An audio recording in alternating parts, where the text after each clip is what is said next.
சுகம் சித்தா டிவி நேயர்களுக்கு வணக்கம். நாம் இன்னைக்கு இந்த பதிவில் என்ன பார்க்க போறோம் அப்படின்னு பார்த்தீங்கன்னா, இன்றைய காலகட்டங்களில் அதாவது வெயில் காலம் ஆரம்பிச்சு நிறைய பேருக்கு பார்த்தீங்கன்னா நாவறட்சி, அதிக தாகம், அதே போல் பார்த்தீங்கன்னா உடல் சோர்வு இதெல்லாம் காணப்படுது. இதை போக்குறதுக்கு ஒரு எளிமையான மருத்துவ குறிப்புகளை எங்களுக்கு தாங்கன்னு கேட்டதுனால இந்த பதிவை நம்ம வெளியிடுறோம். இன்றைய காலகட்டங்களில் பார்த்தீங்கன்னா நிறைய பேருக்கு பார்த்தீங்கன்னா வெயில் உஷ்ணத்தின் காரணமாக நாவறட்சி ஏற்படுறது இயற்கையாகவே விஷயம். ஏன்னா நம்ம உடம்புல பார்த்தீங்கன்னா நீர்ச்சத்துக்கள், போதுமான அளவு நீர்ச்சத்துக்கள் இல்லைன்னா உடம்பு சோர்வாயிரும். அப்போ அந்த சோர்வை போக்குறதுக்கு நம்முடைய முன்னோர்கள் பார்த்தீங்கன்னா காடுகள்ல, மலைகள்ல இயற்கையாகவே உள்ள தண்ணீரை பருகுனாங்க. அவங்களுக்கு என்ன ஆயிடுச்சுன்னு கேட்டீங்கன்னா தாகம் சரியான அளவுல இயற்கையோட கண்ட்ரோலா இருந்துச்சு. இப்போ நாம என்ன பண்றோம்னு கேட்டீங்கன்னா சுத்தமான சுகாதாரமான அளவுல தண்ணி குடிக்கிறோம்னு சொல்லிட்டு நம்ம பார்த்தீங்கன்னா தண்ணீர்களோட சத்துக்களை எல்லாம் உறிஞ்சி எடுத்துட்டு மீண்டும் நம்ம அதாவது சுத்தமான தண்ணீருங்கிற பேர்ல சத்துக்கள் எல்லாமே நம்ம சாப்பிட்டுட்டு இருக்கோம். அப்போ சத்தான தண்ணீர் எடுத்துக்கிட்டா மட்டும்தான் உடலுக்கு நமக்கு இந்த நாவறட்சி, தாகம் எல்லாமே நீங்கும். அப்போ அந்த வழியில பார்த்தீங்கன்னா இயற்கையாக கிடைக்கக்கூடிய தண்ணீர்களை நம்ம பருகும் பொழுது நாவறட்சி அடங்கும். ரெண்டாவது என்ன பண்ணணும்னு கேட்டீங்கன்னா மூலிகை தண்ணீர். அதாவது இன்றைய காலகட்டங்களில் மூலிகை தண்ணீர் அப்படின்னாலே பார்த்தீங்கன்னா நம்ம எதுவும் நினைக்க வேண்டாம். அது காடுகளிலே கிடைக்கக்கூடியது தான். அது என்னன்னா வெட்டி வேறு, நன்னாரி வேறு, விளாமிச்சை வேறு, இந்த 3 வேரையும் நம்ம என்ன பண்றோம், இது நாட்டு மருந்து கடைகளிலே கிடைக்குது. இப்போ மலைகள்ல உள்ள இயற்கையான தண்ணீர் எப்படி இருக்குதோ அது போல இந்த மூலிகை தண்ணீரை நம்ம பயன்படுத்தினோம்னா இயற்கையிலே உள்ள சத்துக்கள் அதிகமா நமக்கு கிடைக்கும். அதே போல நம்முடைய பிஹெச் வேல்யூ சொல்லக்கூடிய தண்ணீர்ல உள்ள சத்துக்கள் அதிகமா கிடைக்கும் போது பிஹெச் வேல்யூ அதிகமா இருக்கும். உதாரணமா நம்ம பாத்தீங்கன்னா தண்ணீர்ல எந்த அளவு சத்தான நம்ம தண்ணீர் எடுக்கிறோமோ நல்ல ஆகாரங்களுக்கு ஜீரணமாகிறதுக்கு அது பெரிதும் உதவி செய்யும். சத்துக்கள் தண்ணி இல்லைன்னா என்ன செய்யணும்னா சிறுநீரகம் அப்படி கழிச்சு வெளியே விட்டுரும். அப்போ சத்துக்கள் தண்ணி நம்ம கிடைக்க முடியாம போயிடும். அப்போ சத்தான தண்ணீர் அப்படின்னு கேட்டீங்கன்னா இயற்கையிலே கிடைக்கக்கூடிய நீர் தான் சத்தான நீர்.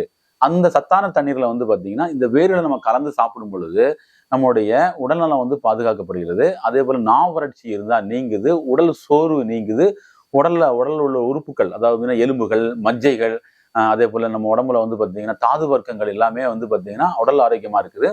நோய் சக்தி அதிகமா இருக்குது. அதே போல உடலில் உள்ள ராஜ உறுப்புகள் எல்லாமே நல்லா பலம் பெறுது.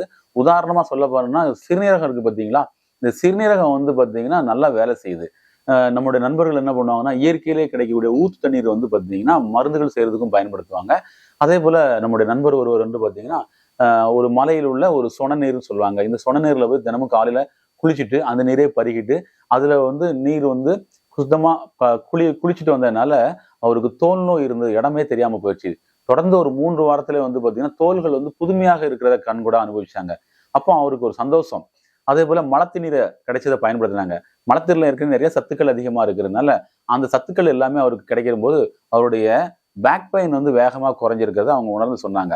அதே போல இயற்கையிலே கிடைக்கிற தண்ணீர்களை பருக்கும் பொழுது அவங்களோட ஜீரணம் நல்லா ஆகுதுங்கிறத அவங்க கருத்துக்களை பதிவு பண்ணாங்க. இதே போல நம்ம மக்கள் எல்லாமே சுத்தமான தண்ணீர் நம்ம பருகும் பொழுது உடல் ஆரோக்கியம் ஏற்படும். அதே போல மனசு சந்தோஷமா ஏற்படும். சாப்பிட்ட உணவு நல்லா ஜீரணமாகும். அதுக்கப்புறம் சிறுநீர் நல்லா கழியும். இதனால வெயில் காலங்களில் ஏற்படக்கூடிய உடல் சோர்வு, நாவறட்சி எல்லாமே நீங்கும். சுத்தமான தண்ணீர் நம்ம பருகும் பொழுது உடலுக்கு எந்த விதமான நோய்களும் ஏற்படுவதில்லை. சத்து இல்லாத தண்ணீர் நம்ம பருகணும்னா கண்டிப்பா பார்த்தீங்கன்னா நமக்கு சத்துக்கள் உடம்புக்கு கிடைக்கல, அது என்ன செய்யும், ஜீரணமாகாது. அதே போல நல்ல சத்துக்கள் உடம்பு நல்லா வேலை செய்யாது. அப்போ நம்ம சத்தான தண்ணீரை பருகிறது ரொம்ப ரொம்ப அவசியம். அதனாலதான் முன்னோர்கள் என்ன பண்ணாங்கன்னா ஆலய வழிபாடுகள்ல குடமுழுக்கு நீர் அப்படின்னு சொல்லி அவங்க பார்த்தீங்கன்னா இது போல வேர்களெல்லாம் பயன்படுத்தினாங்க. இது கூட ஏலக்காய், பச்சை கற்பூரம் போட்டு அந்த தண்ணீரை சுவையா மாற்றி நோய்களை நீக்கினாங்க. நம்ம இன்றளவுக்கும் பார்க்குறோம்.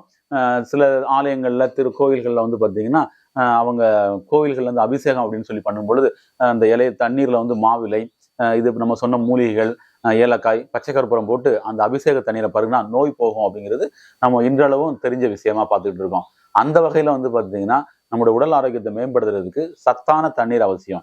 அப்போ இயற்கையிலே உள்ள தண்ணீர், இந்த மாதிரி மூலிகை தண்ணீரை பயன்படுத்தி வரும்பொழுது நம்முடைய உடலும் ஆரோக்கியமா இருக்கும், நம்முடைய மனசும் ஆரோக்கியமா இருக்கும், நம்ம சாப்பிட்ட உணவு நல்லா ஜீரணமாகும், உடலுக்கு தேவையான இரும்பு சத்துக்கள் நிறைய கிடைக்கும் பொழுது ரத்த ஓட்டமும் அதிகமா இருக்கும். அதனால அந்த உடல் சோர்வு ஏற்படாது. அதேபோல் நாவறட்சி ஏற்படாது, அதிக தாகம் ஏற்படாது. இன்னைக்கு பார்த்தீங்கன்னா தண்ணீர் குடிக்கலாம் உடல் வறண்டு காணப்படும். அந்த வறட்சியெல்லாம் போக்குறதுக்கு இது பெரிதும் அவசியம். அதனால இயற்கையிலே கிடைக்கக்கூடிய சத்தான நம்ம தண்ணீரை பருகினாலே போதுமானது. நம்முடைய உடல் ஆரோக்கியம், மன ஆரோக்கியம், நோய்களிலிருந்து நம்ம விடுதலை பெற்றுக் கொள்ளலாம். இது அனுபவபூர்வமா பார்த்த உண்மை. அதனால நீங்களும் பாருங்க, பயன்பெறுங்க. நன்றி.